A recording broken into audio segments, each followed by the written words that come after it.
Welcome to the Shrewsbury Agriculture and Arts Foundation series of programs on the arts. This episode is of Joan Aleshire reading from her new novel Belfield at the Shrewsbury Library on November 4th, 2023. Enjoy! Okay, all right. Hi, everybody. Hi, everybody. I hope you can hear me when I read. It's a lot easier to be sitting rather than standing. Prose is really different to read than poems. I mean, because you can read a poem and then pause, and then you have the next poem. And the flow is different. I was going to start out by reminding people to turn their clocks back tonight, but actually we have to turn our clocks back right now because the book is set in about 1793.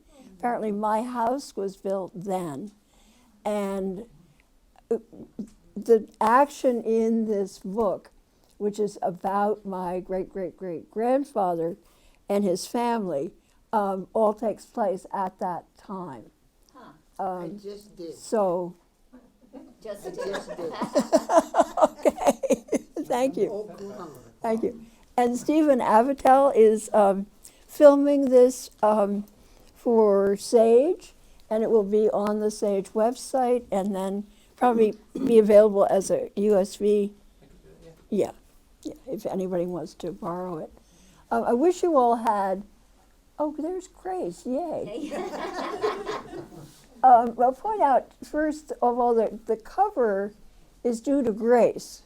The cover of the book, which is really beautiful, is from Grace copied a drawing that Charles Wilson Field, who is the subject of this book, the artist, he made a sketch of his house, which Grace then copied. But copied with just more detail, more feeling, and that's what the cover of the book is. So we could give Grace a round of applause. This book I wrote during the pandemic. I had an idea for it beforehand, but really spent the time on it, because writing fiction is so different from writing poems.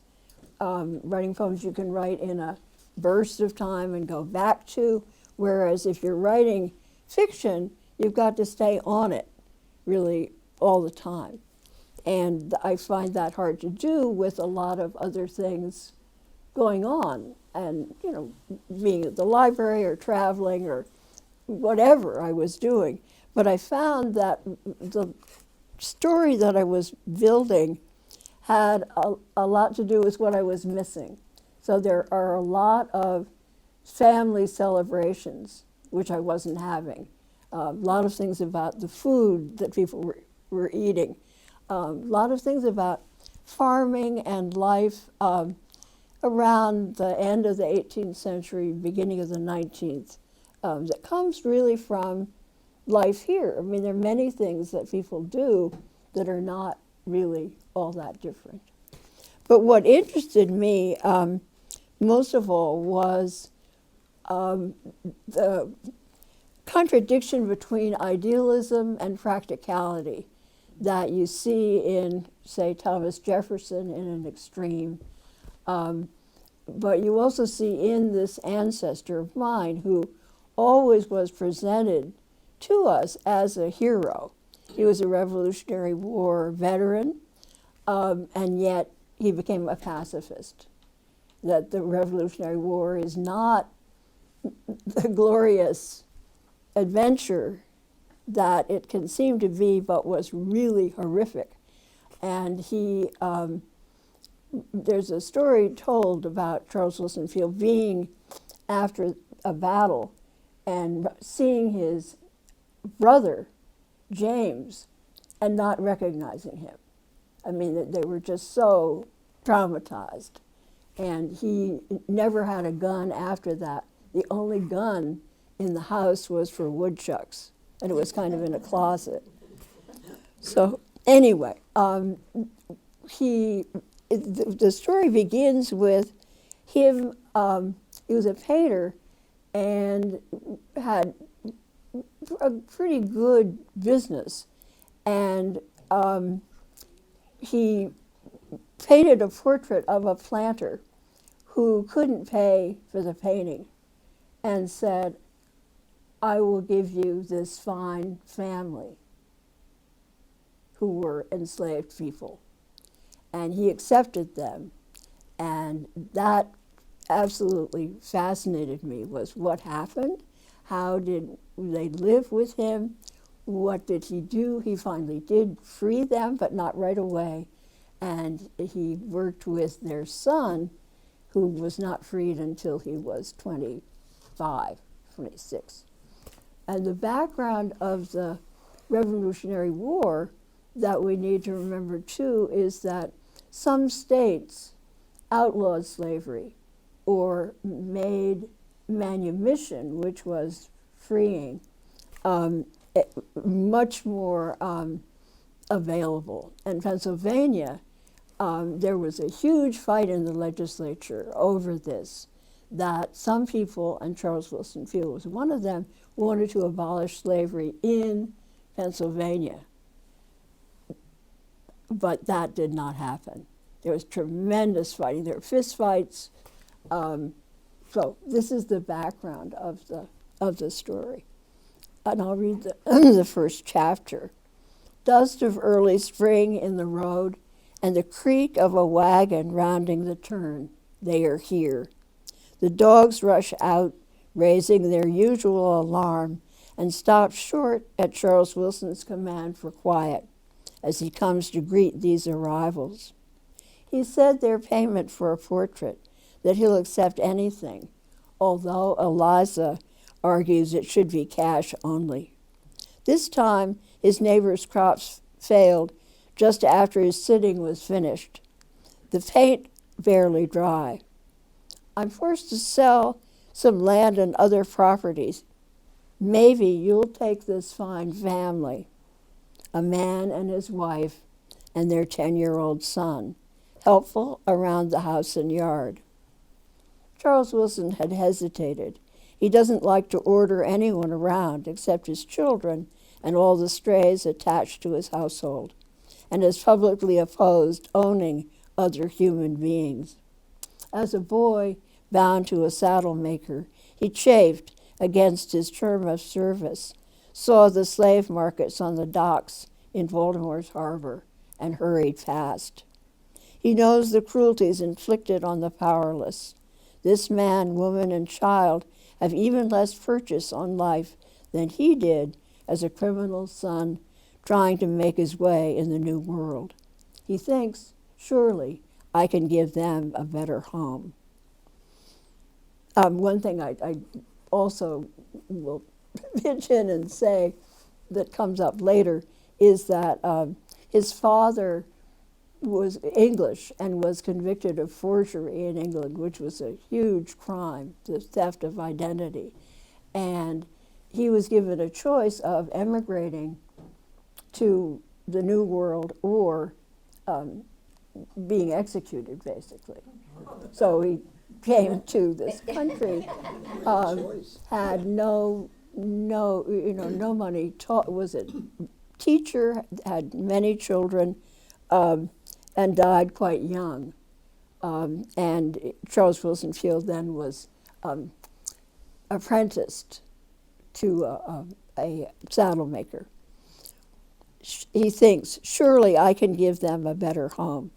So yes, he said, striding out now to meet the wagon, a man in his late 50s with a substantial girth and strong, slender legs, a keen eye. He grasps the man's arm to help him out of the wagon. The man winces, and when his feet hit the ground, he stumbles. He is tall and broad-shouldered and holds his head as straight as he can, though it's clear he suffered some injury to his neck. The purple scar of a brand or lash mark can be seen where his shirt collar dips. Charles Wilson puts out his right hand, but the man declines to shake it and looks to the sky as if to ask what strange place he's come to. Charles Wilson doesn't press him to respond, but reaches for the woman's hand as if she's a well-born white neighbor, not sepia-skinned, dust-covered, enslaved.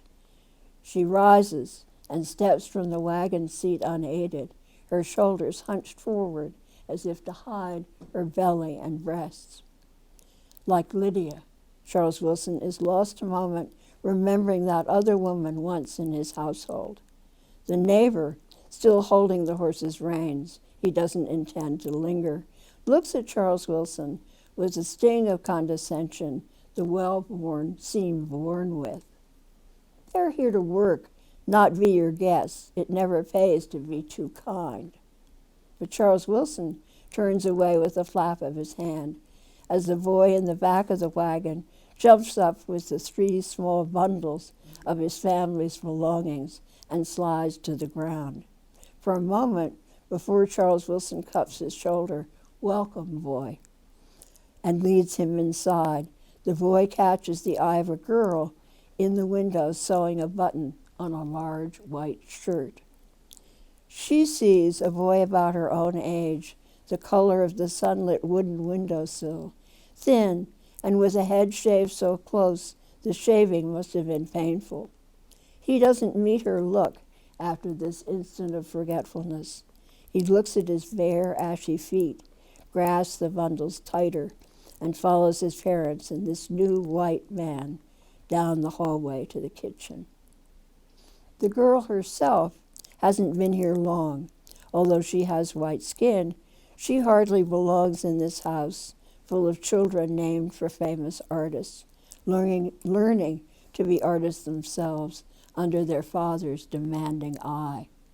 Like the horses and dogs and the 5-legged, 6-footed cow he rescued from beatings and starvation, Charles Wilson found her not doing what was wanted or not doing what was wanted well enough, holding out her basket of seeded coins to passers-by, showing her misshapen hand. She was crying when Charles Wilson turned down her street. A woman had just pulled her skirts away with a look of disgust, as if whatever afflicted the child would touch her with contagion. "Where do you live?" he'd asked, putting coins meant for dinner into her basket. She'd sobbed too hard to answer, able only to point in the direction of the corner shop. The wine merchant, who'd looked up with a practiced eye at Charles Wilson's approach, drew back, explaining himself. "I said I'd take her. No one else would. I said I'd find something she can do, but she can't even do that." "Where's her family?" The wine seller waved his hand in the direction of far away. "Dead or don't want her. I worked for her father, took her to pay off a debt." "If I take her, will anyone come looking?" The other man leered. "She's pretty young, but if you put some flesh on her." Charles Wilson coughed into his hand to hide his disgust. If truth be told, he was insulted. A man of his imposing height and keen eye thinks he can have any woman he wants. Without looking at the wine seller, "Get your things," he said to the girl.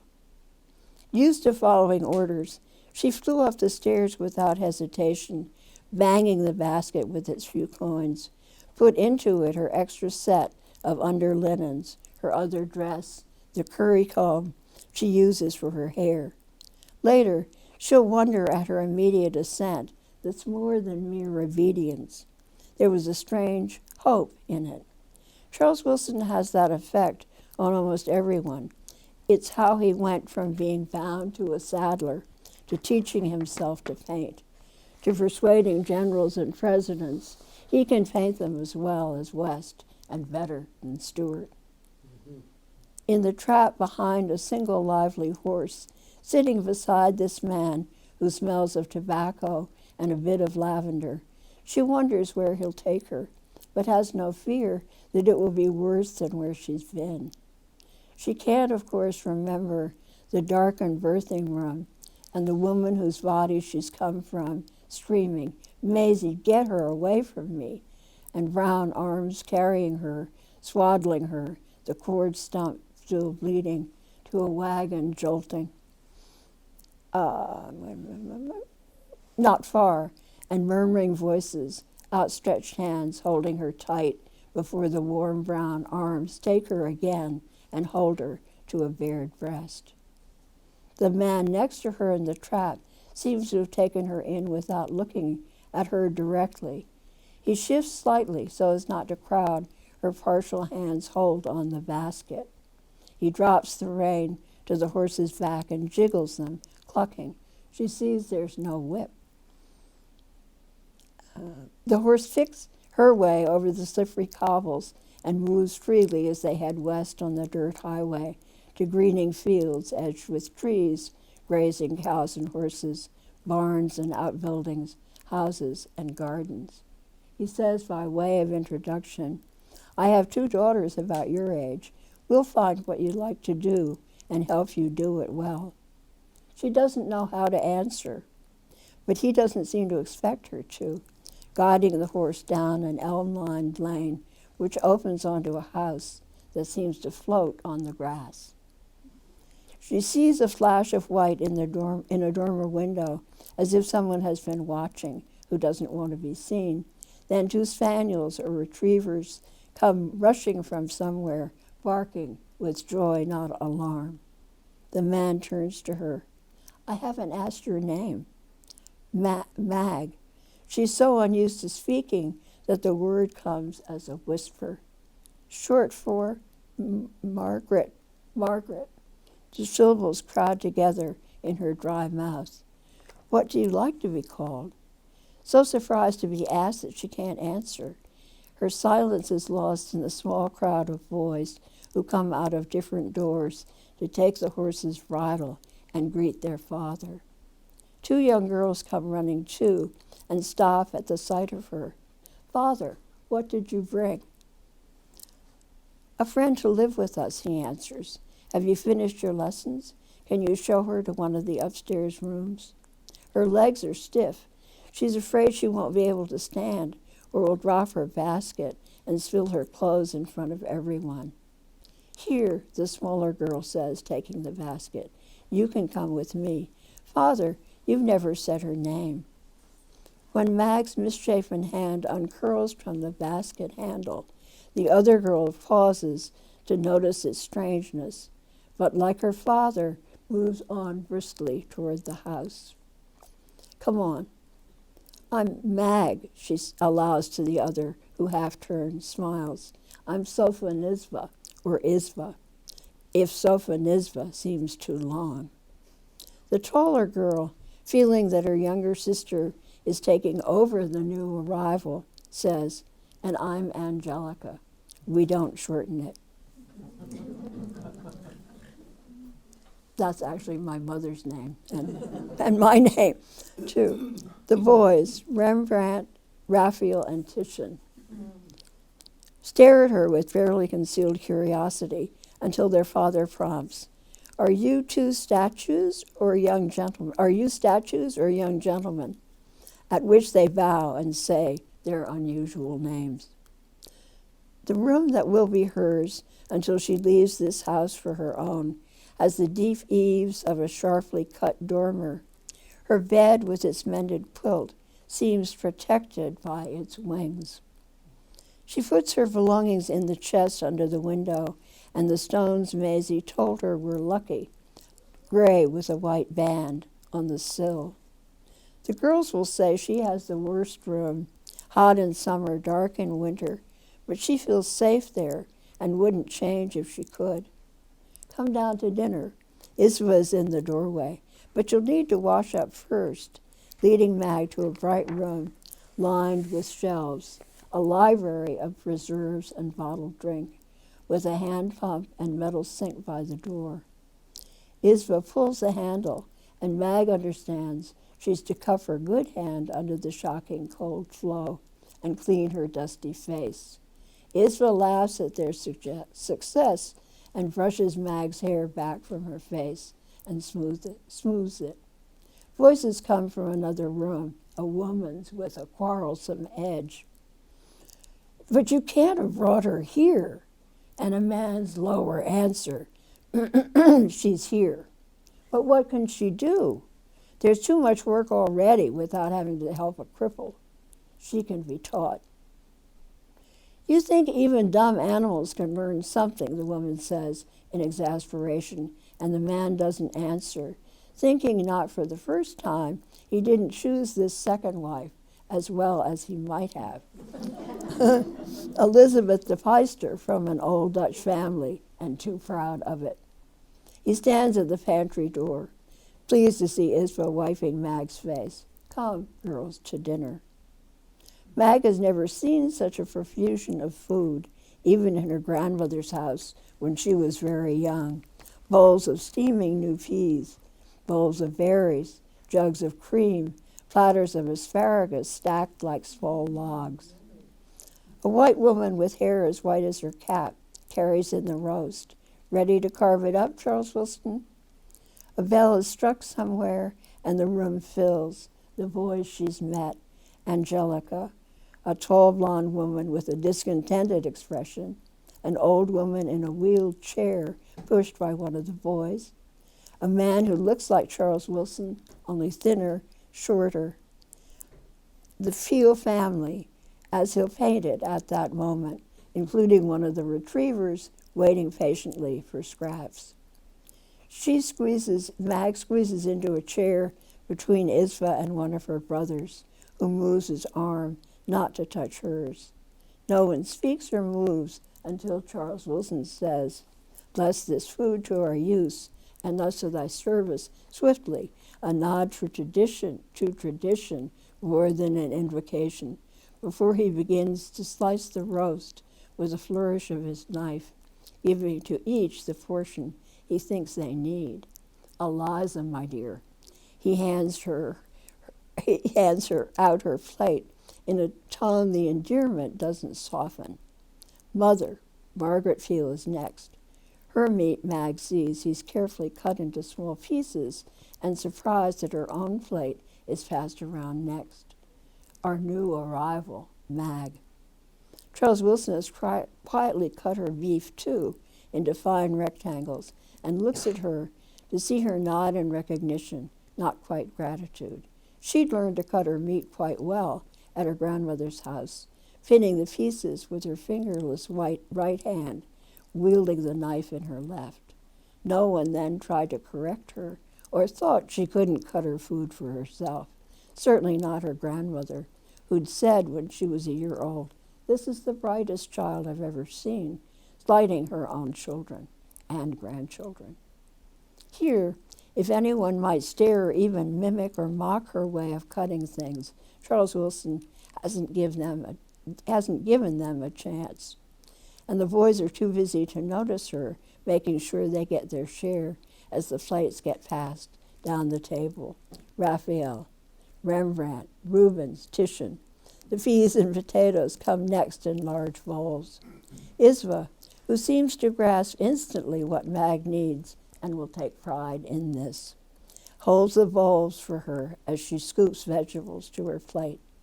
When the horseradish comes grated into a small glass dish, she takes hold of it, sets it down in the open space by her plate, and gives herself a heaping helping before passing it on. Her grandmother's kitchen never sent out anything so spicy. She takes too much, struggles to keep from choking, and can't stop the tears. Angelica across the table begins to laugh, but stops abruptly, almost as if someone has kicked her, before her father can say her name with the note of censure she hates.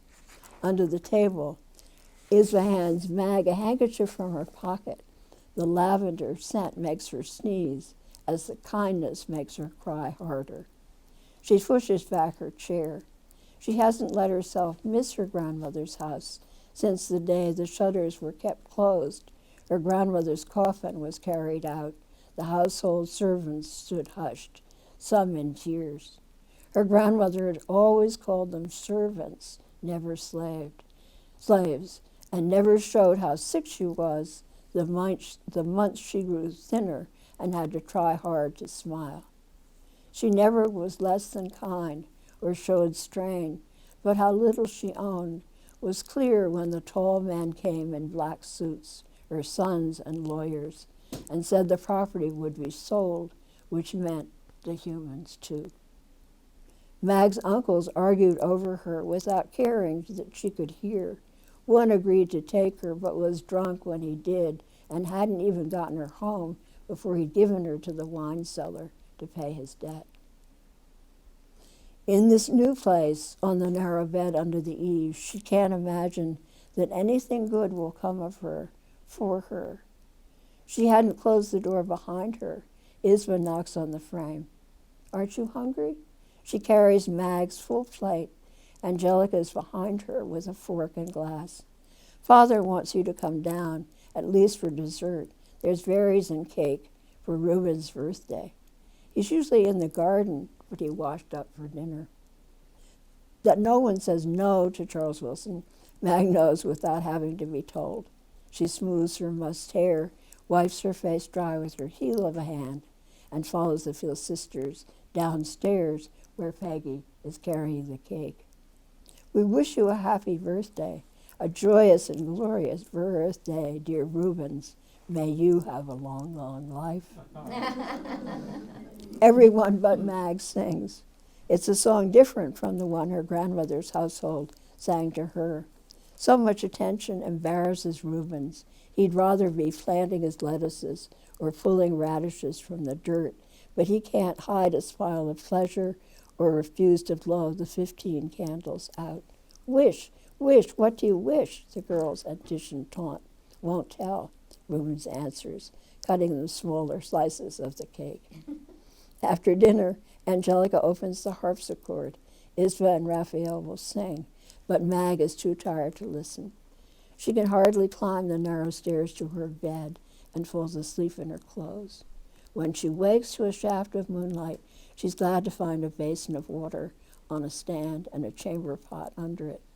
Through the many-paned window, she sees the moon silvering the garden rows and the apple trees below. Belfield, Charles Wilson called it, as he turned the trap into the drive. Our ark, he added to himself. And that's the end of chapter 1. So you'll have to read the rest to see what happens. Yeah. I also had a long, not long, but I started with a foreword to kind of explain how I got the story, where it came from. And one of the people I sent the book to as a draft was Andrea Barrett, the wonderful historical novelist, and who I worked with at Warren Wilson, and who is a friend. And she said, "No, you've got to start right with the action. You know, you can explain it afterwards, but you've got to go right into it." And so I flipped that and have an afterword instead, because the afterword tells kind of something about my family. I don't know if you want me to read a few pages of that. Are you hearing me okay? Yes. The room is good. The room is really good. Yeah. Yeah. Well, I'll just read maybe a little of this. 3 stern portraits hung in a row high in the stairwell in my grandparents' front hall, looking down on everyone who came and went. 2 portraits were of men I barely noticed. The 3rd showed the woman my mother was named for, her great-great-grandmother, Angelica Pio Robinson. As I climbed the stairs to explore the rooms where my mother and her sisters and brother lived when they were young, I thought Angelica Pio disapproved of me and everyone she saw. In the way that children absorb knowledge by being surrounded by stories, I came to understand that this great-grandmother of my grandfather's was the daughter of the Revolutionary War veteran, painter of Washington, Jefferson, and Franklin, and museum founder, Charles Wilson Field. He named his children after famous artists and scientists, sons who were Rembrandt, Raphael, Rubens, Titian, and then Linnaeus, the scientist, and of course Benjamin Franklin. Daughters were called Sofonisba after the Italian Renaissance painter Sofonisba Anguissola, Rosalba after the Venetian miniaturist Rosalba Carriera, and Angelica after his contemporary, the English court painter Angelica Kauffman. Charles Wilson Field taught his children, nieces, and nephews to draw and paint. Many of them followed in his footsteps. Rembrandt as a portrait painter and museum founder, Raphael as a painter of still lifes, Titian as an artist naturalist, Rubens as the director of the Field Museum in Philadelphia. Their cousin, Sarah Miriam Field, was the first American woman to make a living painting portraits. My grandparents had only 2 Field paintings, this portrait of Angelica and a small still life of oranges, painted by Sarah Miriam. My grandmother, who wasn't a blood relation, was proud of the Field connection, while her in-laws, the direct descendants, disapproved. Charles Wilson Field's father was a convicted forger, forced to choose between emigration from England to the colonies and a death sentence. Charles Wilson himself worked as an indentured apprentice before he became an itinerant painter. He had many children and little money. He was also a passionate liberal and abolitionist. When my mother inherited Angelica's portrait and Sarah's painting of oranges, they hung in our dining room, one a gloomy presence, the other a point of delight. When my mother died, my brother and I divided her belongings, We agreed that I would take the Field paintings, which weren't signed and so of uncertain value. A friend of my mother's told me to hang both at eye level, which changed my relationship with Angelica. Her brother Rembrandt had painted her late in life, probably in the 1870s. Her eyes are clear, calm, contemplative. Hazel, like my mother's, a mix of green and light brown. The sense of loss I see in her now comes from what I've learned about her life. She suffered from toothaches, which probably explains her first mouth. She married a businessman she thought would help her family, although he disdained art and artists. He and her beloved father disliked each other, which made visits almost impossible. From a vibrant household of artists, she found herself defeated by her own good intentions in a world of stifling conventions. There's something about her presence, though, that conveys endurance instead of disappointment. Oh, I'll go on just a little farther. The Field's legacy seemed an uncomplicated one of artistic talent and achievement, of a commitment to the ideals of the Declaration of Independence, a belief in the abolition of slavery, and in education for all, founders of free natural history museums, and the first secondary school for free African Americans. It was a shock when my daughter, concerned about racial justice and reparations, began to research the slaveholding of our ancestors in southern Maryland and beyond. The Wikipedia entry for Charles Wilson Field began, Charles Wilson Field owned slaves. I was stunned. How did this stark statement square with his revolutionary ideals and support for abolition? Why was Moses Williams, the young enslaved boy of the family who made silhouettes in Charles Wilson's Natural History Museum, described as enslaved? And so then I began doing research and imagining. Must have been interesting. Must have been interesting what you found. Very, totally, totally engaging, yeah. And so some of the characters in the book, I've imagined some of them are real. One of their cousins, Charles Field Polk, is, I think, an ancestor of Phyllis's. Yes, who was also a painter. Yeah, so Phyllis, I think, and I are cousins actually, somewhere back in there. Joan, Yeah.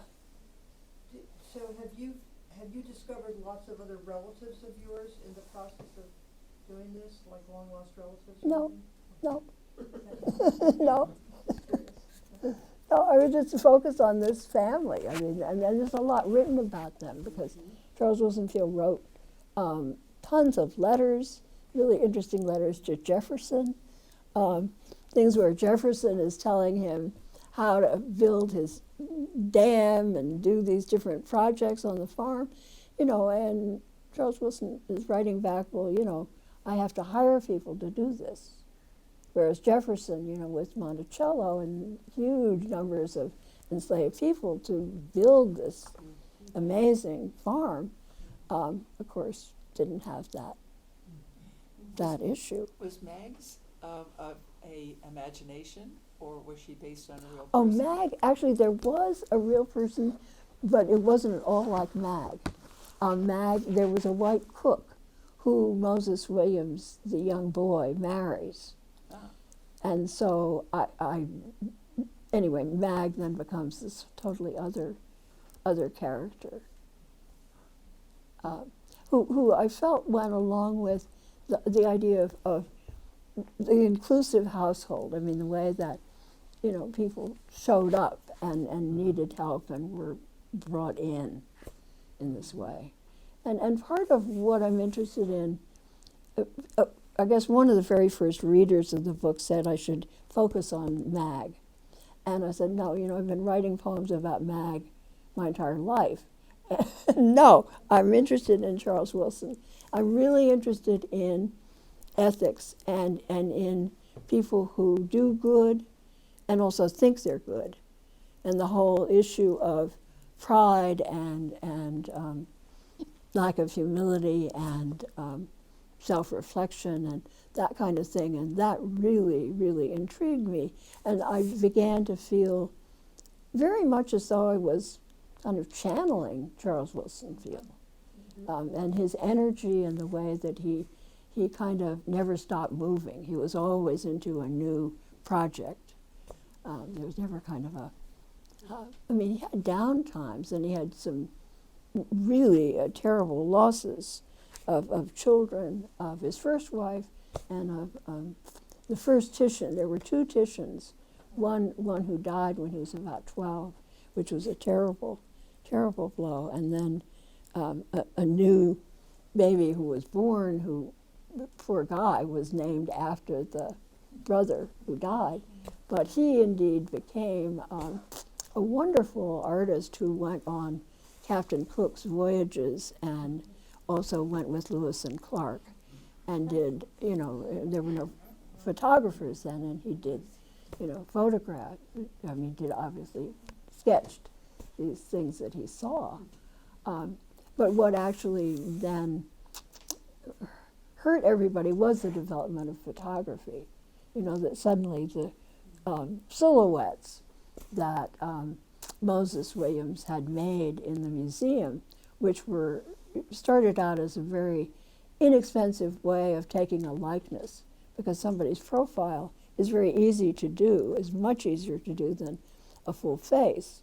And Moses Williams was a very, very fine profile cutter, silhouette artist, but really lost his profession as people began having their pictures taken. But the kind of exciting thing is that the museum, there's still a building in Baltimore which Rembrandt Peale ran as a museum, which folded in the late 90s, but has been reconstituted as a center. It doesn't have portraits, but it has a lot going on. There's a workshop for apprentices that's named for Moses Williams. There are galleries. There's a lot of interaction between the neighborhood and if you know, Baltimore is a wildly diverse community and a very poor and distressed one. Is it down by the harbor? It's kind of, no, it's near the city hall. It's not down by the inner harbor, but it's a little bit north of that. And it's just really an exciting place because they're doing constant things of storytelling, of griots, of, connection to the African community. Peggy Durgan and the mother were real people. There's an artist, an artist in the novel who is real, who a woman named Martha Ann Honeywell, who had extraordinary disabilities and artistic gifts, who did collages, cutouts, and one of them is in the Metropolitan Museum. She was extraordinary, was kind of exhibited as a slideshow exhibit in the museum. I mean, that's kind of what they did, was to draw people in. She was well paid and all of that, and so I make her into a character. And what Penelope did was what all good editors should do, which is she read the book several times, probably 3 times at least, to get a sense of what it was about, what it was doing, because the prose, the way the sentences are put together, is not ordinary at all. And you read that and got it and saw, and then her edits were just wonderful because they were just the way they were framed was, this is another way of doing it, take a look, but not, you have to do it this way, not like Gordon Lish, who would make everybody who wrote, and went to his writing classes would write like the way he wanted them to. So in the end, it was the best experience ever, and Penelope is right here to be applauded.